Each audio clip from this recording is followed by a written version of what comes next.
So now we are starting with the discussion of sexual reproduction in humans. In this video, we will discuss about puberty and adolescence.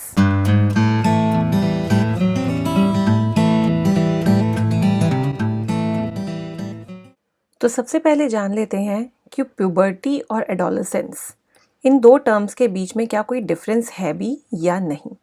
Puberty और adolescence वैसे तो काफ़ी लोग synonymously use करते हैं, पर इन दोनों के बीच में एक डिफरेंस होता है। प्यूबर्टी का मीनिंग होता है दैट स्टेज व्हेन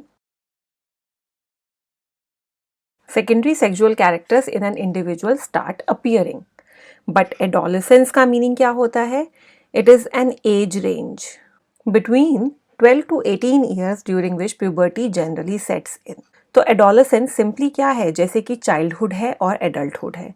ये एक ह्यूमन की लाइफ स्पैन के एक स्टेज में से है जो कि जिससे पहले चाइल्डहुड होता है और उसके बाद में एडल्टहुड आता है।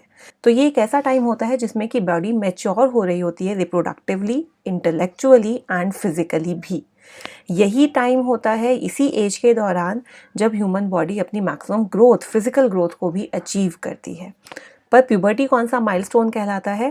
एडोलेसेंट ईयर्स यानी कि 12 से 18 ईयर्स के बीच में जिस मोमेंट पर, जिस टाइम गैप पर, जिस भी as per secondary sexual characters appear होने शुरू हो जाते हैं, उस पॉइंट पर हम कहते हैं कि प्यूबर्टी आ चुकी है। तो इन दोनों के बीच में एक डिफरेंस है। Puberty is a stage and adolescence is an age range.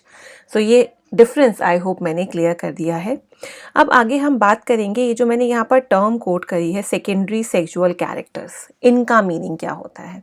Secondary word का मीनिंग होता है something which is after primary यानी कि विच कम्स लेटर।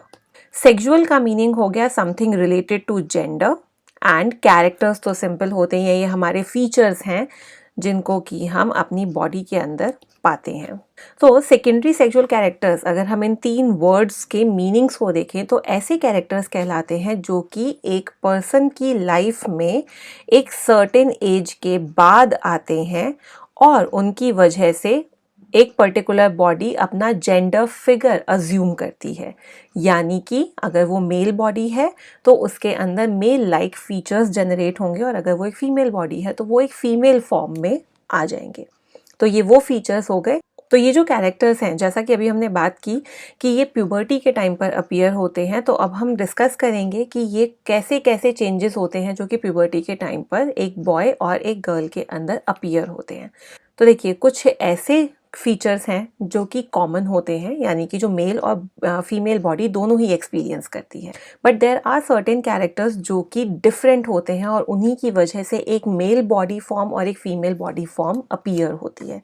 तो हम दोनों को वन बाय वन डिस्कस करेंगे। पहले हम डिस्कस करते हैं कॉमन चेंजेस। तो जो सबसे कॉमन चेंज है, तो हमारा फर्स्ट पॉइंट है thick hair growth in the armpit and pubic region. Pubic region से हमारा मतलब है genital region. It is that region जो कि रिप्रोडक्टिव ओपनिंग्स के अराउंड पाया जाता है। तो अभी आगे वाली वीडियोस में हम male and female reproductive systems के स्ट्रक्चर्स डिस्कस करेंगे। वहाँ आप देखेंगे कि reproductive openings in male and female are urethra and the vagina respectively.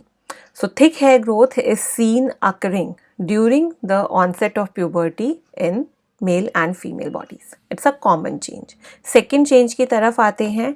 It is thin hair growth all over the body. Third, the gamete formation begins.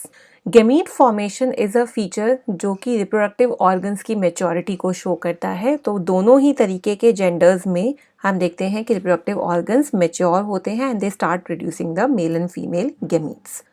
Apart from this, now there is fourth common change, that is the feelings of sexual arousal develops. It is the attraction towards the opposite gender, which is seen very common and very heightened in response also during this particular time period. Now let's move forward to the changes which are seen differently in males and females. So हम एक comparison table के form में ही यहाँ पर इनको note down करते हैं. The method how you can remember these changes in the characters are by contrasting them. Actually male and female body में जैसा कि मैंने पहले भी कहा एक distinguished body plan generate होता है after the puberty sets in.